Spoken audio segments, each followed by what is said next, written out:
उम्मीद है आप लोग सभी अच्छे से होंगे। तो आज मैं आप लोगों के लिए फिजिक्स का चैप्टर 1 लेकर आया हूँ। तो इसमें मैं आप सभी को इम्पोर्टेंट क्वेश्चन बताने वाला हूँ। जैसे कि मैंने मैथ का भी बहुत सारे चैप्टर मैंने उठाया, जिसमें इम्पोर्टेंट क्वेश्चन जो मुझे लगता था वो आप तक पहुँचाने की कोशिश करता था।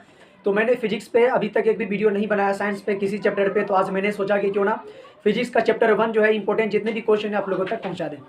तो आज मैं चलता हूँ वही क्वेश्चन आप लोगों को बताने वाला हूँ, जिसको आप घर पर स्टडी करके रिवीजन करके अच्छा मार्क्स अचीव कर सकते हैं। वो सारी इंपॉर्टेंट क्वेश्चन होगा। तो आपका पहला क्वेश्चन इंपॉर्टेंट होता है चैप्टर 1 में फिजिक्स का, जिसका चैप्टर का नाम है प्रकाश का परिवर्तन। उसमें आपका पहला क्वेश्चन है प्रकाश क्या है। ये काफ़ी अच्छा क्वेश्चन है और ये लगभग पूछ ही दिया जाता है। तो सिंपल यहाँ पर प्रकाश क्या, इस पर आप टिक लगा लीजिए। तो सबसे पहले मैं अभी ये करता हूँ कि जो क्वेश्चन समझाने लायक होगा मैं उसी को समझाऊंगा। बाकी प्रकाश क्या है ये सभी काफ़ी इजी क्वेश्चन है, ये आप लोगों को अच्छे तरीके से पता होगा। तो मैं इस पर कोई डिस्कस नहीं करूंगा, केवल मैं आपको वीवीआई क्वेश्चन बताते हुए आगे बढ़ूंगा। और जिस क्वेश्चन मुझे लगेगा कि आपको बताना चाहिए, मैं वही क्वेश्चन आपको थोड़ा सा डिटेल चलूंगा और मैं बताते चलूंगा। तो पहला क्वेश्चन आप जो है नोट कर लीजिए, प्रकाश क्या है, ये अच्छा क्वेश्चन है। दूसरा क्वेश्चन आपका आता है प्रदीप्त अप्रदीप्त वस्तुएं क्या है। ये भी अच्छा क्वेश्चन है, प्रदीप्त और अप्रदीप्त वस्तुएं क्या है। नोट कर लीजिए, ये सभी काफ़ी इजी क्वेश्चन है, बट अच्छा क्वेश्चन है, इसको मुझे समझाने की कोई ज़रूरत नहीं है। नेक्स्ट क्वेश्चन जो आपका है प्रकाश का प्रकीर्णन। ये भी काफ़ी इंपॉर्टेंट क्वेश्चन है, जो कि काफ़ी एग्जाम में पूछा जाता है। प्रकाश के प्रकीर्णन तो सिंपल है, इसको मुझे लगता है समझाना चाहिए। यहाँ पर सिंपल है, आपको डायरेक्टली बोलना है कि जब प्रकाश की किरणें किसी कण पर, किसी कण के परमाणु पर या किसी कण पर पड़ती है, तो पड़ने के बाद प्रकाश की कुछ अंश उसके आर पार चली जाती है और कुछ अंश को वह कण अपने अंदर अवशोषित कर लेती है। और अवशोषित करने के बाद फिर वही कण जब वही कण के द्वारा चारों ओर प्रकाश को विकिरण करना ही प्रकाश का प्रकीर्णन कहलाता है। बहुत इजी भाषा में है, आप कह सकते हैं आसानी से। आपको ये समझा रहे थे हम कि सिंपल कण, आपको जब प्रकाश की किरणें किसी कण पर पड़ती है और उस कणों के द्वारा उस प्रकाश के कुछ अंश को अपने अंदर अवशोषित कर लेती है और फिर वह कण उस चारों ओर वह प्रकाश को विकिरण करती है, यानी कि छोड़ती है, तो इस प्रक्रिया को हम प्रकाश का प्रकीर्णन कहते हैं। उम्मीद आप लोग अच्छे से समझ गए होंगे। तो नेक्स्ट क्वेश्चन चलते हैं, जो आपके लिए अच्छा क्वेश्चन होगा। एक आपका क्वेश्चन ये भी अच्छा है, जिसको हम कहते हैं अभिसारी किरण पुंज किसे कहते हैं। ये भी काफ़ी अच्छा क्वेश्चन है, ये सभी इजी है और अच्छा क्वेश्चन है। अभिसारी किरण पुंज किसे कहते हैं, अपसारी किरण पुंज किसे कहते हैं। ये दो क्वेश्चन काफ़ी इंपॉर्टेंट है, क्योंकि दोनों में से कोई एक पूछ ही दिया जाता है लगभग। या तो आपको पूछते हैं अभिसारी किरण पुंज किसे कहते हैं या अपसारी किरण पुंज किसे कहते हैं। तो उम्मीद आप लोग समझ गए होंगे आसानी से, ठीक है ना। नेक्स्ट चलते हैं। नेक्स्ट क्वेश्चन आपको कहा जा रहा है कि प्रकाश का परावर्तन क्या है। ये भी काफी वीवीआई क्वेश्चन है, लगभग मोस्टली एग्जाम में आपको पूछ ही दिया जाता है। इसमें आपको क्या कहा जा रहा है, प्रकाश का परावर्तन क्या है। तो सिंपल है, इसे भी मुझे समझाने की जरूरत नहीं है, बट अपनी भाषा में मैं थोड़ा सा समझा दूं। ये बच्चा साहब पढ़ते हुए आ रहे होंगे कि जब प्रकाश की किरणें किसी समतल दर्पण से या किसी समतल सतह से टकरा कर वह लौटती है, तो उस लौटने की प्रक्रिया को ही प्रकाश का परावर्तन कहते हैं। बहुत ही आसान है, ये कोई जो है रटने की चीज नहीं है, बिल्कुल लॉजिकल चीजें समझने की बात है।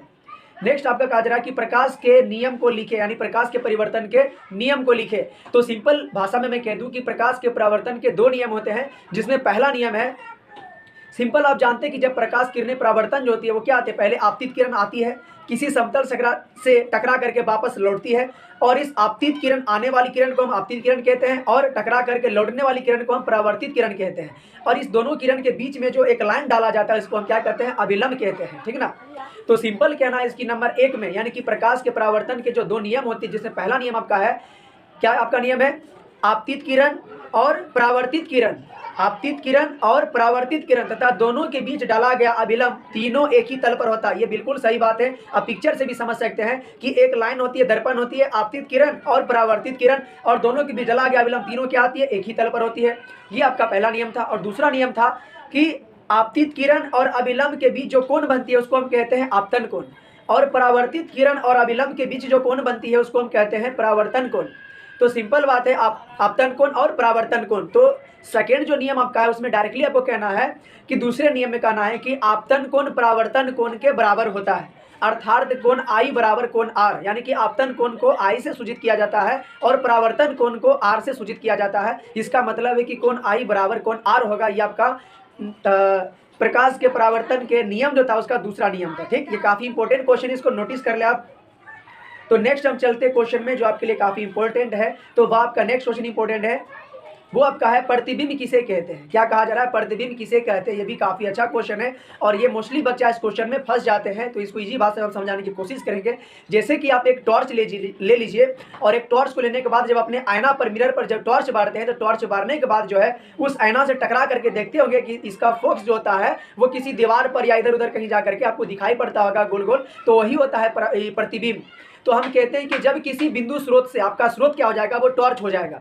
तो कहते हैं कि किसी बिंदु स्रोत से आने वाली प्रकाश की किरणें किसी दर्पण से, कोई दर्पण यानी कि सतह हो, यानी कि आईना जैसे होगा कि किसी दर्पण से या कह सकते हैं समतल दर्पण से टकराने के बाद, ठीक है ना, जिस बिंदु पर वह मिलती है उस बिंदु को हम क्या कहते हैं, प्रतिबिंब कहते हैं। इस बिंदु स्रोत का क्या कहेंगे, हम प्रतिबिंब कहेंगे। तो उम्मीद है आप अच्छे से समझ गए होंगे। तो नेक्स्ट आपका यहाँ पर है एक और इम्पोर्टेंट क्वेश्चन है जो आपको पूछ सकता है कि वास्तविक प्रतिबिंब किसे कहते हैं या काल्पनिक प्रतिबिंब किसे कहते हैं। तो बहुत बच्चे को इस क्वेश्चन में भी प्रॉब्लम होता है। तो सिंपल कहना है, देखिए प्रतिबिंब किसे कहते हैं, वास्तविक प्रतिबिंब किसे कहते हैं, आभासी प्रतिबिंब किसे कहते हैं, ये तीनों क्वेश्चन कहीं ना कहीं लगभग सेम ही है, बस थोड़ा थोड़ा डिफरेंट है। गौर से सुनिएगा।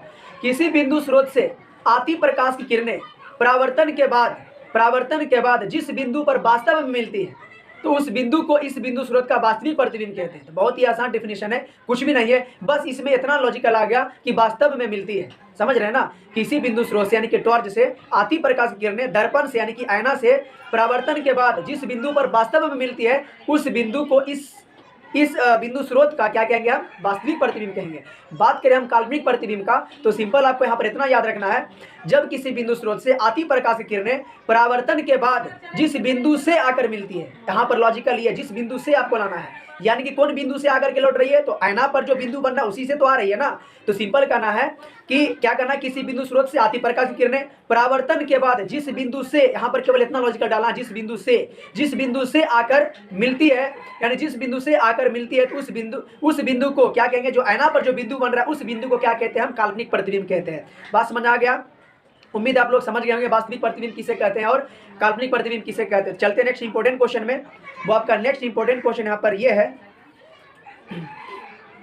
गोलीय दर्पण किसे कहते हैं। ये भी काफी इंपॉर्टेंट क्वेश्चन है, लगभग एग्जाम में पूछ दिया जाता है आपको, गोलीय दर्पण किसे कहते हैं। तो सिंपल आपको यहाँ पर कहना है, किसी खोखले गोले का बा भाग जिसकी परावर्तक सतह धसा हो। बात समझ में आ रहा है ना, किसी खोखले गोले का बा भाग जिसकी परावर्तक सतह उस खोखले गोले का भीतरी भाग हो, ऐसे आप कह सकते हैं। तो उस वैसे दर्पण को हम क्या कहते हैं, गोलीय दर्पण कहते हैं। इसको आप आसानी से बोल सकते हैं, लेकिन अच्छा क्वेश्चन है, ठीक। तो यहां पर जो है आपको ले लिया जाए, और यहाँ पर एक क्वेश्चन ये भी आपके लिए काफ़ी इंपॉर्टेंट है, जिसमें आपको कहा जा रहा है कि साबित करें कि F बराबर R/2। ये काफ़ी इजी क्वेश्चन है, बहुत कोई बड़ा टफ नहीं है। बहुत सारे टीचर इसको इतना लॉन्ग कर देता है, इतना टफ कर देता है कि बच्चे को बहुत सारा प्रॉब्लम क्रिएट हो जाती है। तो साबित करें कि F बराबर R/2 होता है, ये साबित आपको करना है। तो मैं इस वीडियो में तो मैं अभी साबित नहीं कर सकता, क्योंकि वीडियो हो जाएगी थोड़ा सा लॉन्ग, क्योंकि इसमें सॉल्व करना पड़ेगा, थोड़ा सा बस आपको समझाना पड़ेगा। तो मैं इसको अलग से मैं वीडियो आपको जरूर बता करके मैं बताऊँगा, उसके लिए बेफिक्र रहिए। तो नेक्स्ट चलते हैं। नेक्स्ट आपका इंपॉर्टेंट क्वेश्चन ये भी हो जाता है, जिसमें आपको करा कि जब वस्तु अवतल दर्पण के फोकस पर स्थित हो, तब उसका प्रतिबिंब कहाँ बनेगा, कैसा बनेगा, ठीक है ना। मतलब कि वो दर्पण के सामने बनेगा या मतलब उल्टा बनेगा, या उसकी आकार बड़ा होगी या छोटा होगी, प्रतिबिंब उल्टा बनेगा या सीधा बनेगा। बस यही सब आपको इसमें रीजन देना है, और ये सभी क्वेश्चन आपके लिए काफी इंपॉर्टेंट है, क्योंकि एग्जाम में लगभग ऐसे क्वेश्चन पूछ दिया जाता है। जैसे कहा दिया जाएगा कि जब वस्तु अवतल दर्पण के फोकस पर ही स्थित हो वस्तु, तब उसका प्रतिबिंब कहाँ बनेगा, अब उसका आकार कैसा होगा, बड़ा या छोटा, इस प्रकार ऑब्जेक्टिव आपसे क्वेश्चन पूछ सकता है। इसलिए इस क्वेश्चन पर आप फोकस करें। मैं ये सारे वीडियो बनाऊंगा अलग से, क्योंकि सभी सोल्व करने वाला आपको बढ़िया पिक्चर बना करके आपको बताना पड़ेगा। तो मैं सभी स्टेप बाय स्टेप चलूंगा, बस अभी केवल आप टिक लगाते चलिए। मैं नेक्स्ट वीडियो में मैं जरूर लेकर आऊंगा, पार्ट 2 में सारे इंपॉर्टेंट क्वेश्चन को डील करूंगा जो सोल्व करने वाला। नेक्स्ट आपका इंपॉर्टेंट क्वेश्चन है कि जब वस्तु अवतल दर्पण के वक्रता केंद्र पर ही स्थित हो, वक्रता केंद्र और फोकस के बीच स्थित हो, यानी कि सेकंड है, जब वस्तु अवतल दर्पण के वक्रता केंद्र यानी कि C और फोकस के बीच यानी कि F यानी C और F के बीच में रखा हो, तब उसका आकार कैसा होगा, प्रतिबिंब की प्रकृति कैसी होगी, प्रतिबिंब बड़ा होगा या छोटा होगा या उल्टा होगा, ये आपको वहां पर दिखाना है। ओके, तो नेक्स्ट हम इंपॉर्टेंट क्वेश्चन में चलते हैं।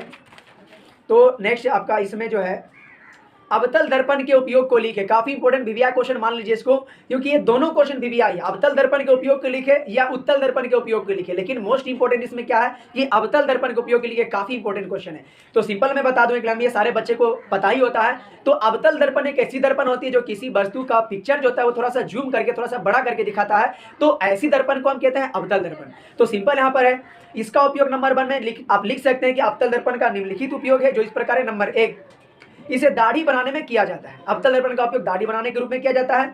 अवतल दर्पण का उपयोग टॉर्च वाहनों यानी कि टॉर्च जो होता है उसका हेडलाइट के रूप में किया जाता है। नेक्स्ट बात करें तो रोगियों के नाक, दांत, मुंह को देखने के लिए, क्योंकि जूम करके दिखा सकते हैं वो बड़ा करके दिखाता है, इसलिए उसमें भी उसका उपयोग किया जाता है। डॉक्टर में आगे करा कि सौर भट्टियों में, यानी कि ये और भी बहुत सारे, बट ये 4 आप लिख देते हैं तो बहुत ही हो जाता है।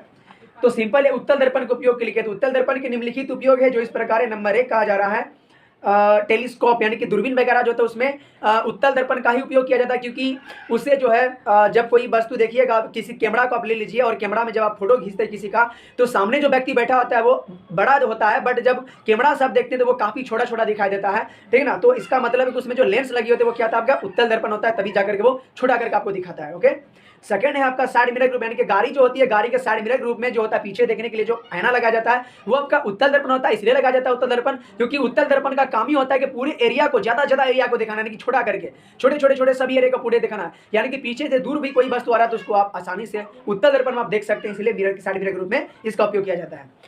ठीक, आगे करा इसका उपयोग स्ट्रीट लाइट मतलब कराए, इसमें भी आपका किया जाता है।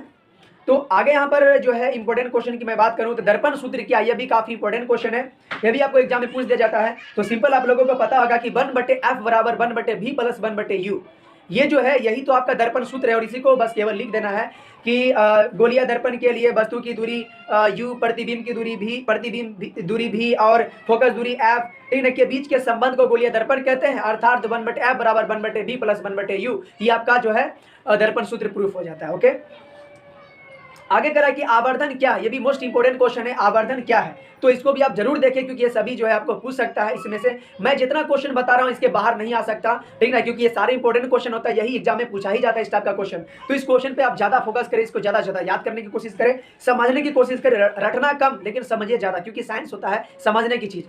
आगे करा कि आवर्धन क्या, तो सिंपल करा कि प्रतिबिंब की ऊंचाई और वस्तु की ऊंचाई के अनुपात को आवर्धन कहते हैं, ठीक है ना। तो प्रतिबिंब की ऊंचाई और वस्तु की ऊंचाई के अनुपात को यानी कि बटा के रूप में लिख दीजिए, वही आपका हो जाता है आवर्धन हो जाता है, ठीक है ना। तो मान लीजिए लेट माना कि यहाँ पर प्रतिबिंब की ऊंचाई जो है h डैश है और वस्तु की ऊंचाई h है, इसका मतलब h डैश बटे h, ये आपका क्या हो जाएगा, आवर्धन हो जाएगा। आवर्धन को हम लोग स्मॉल m से लिखते हैं, यहाँ पर स्मॉल m बराबर हो जाएगा h डैश बटे h, ठीक है। इसको हम मतलब जो है आवर्धन बराबर एक और फॉर्मूला होता है -v/u, इसको भी आप याद रखिए, न्यूमेरिकल में इसका यूज सबसे ज्यादा होता है। m यानी कि आवर्धन बराबर -v/u, ओके, प्रतिबिंब की दूरी बटे वस्तु की दूरी, तो इसको याद रखिए, ये न्यूमेरिकल में आपको बहुत ज्यादा यूज आने वाला है।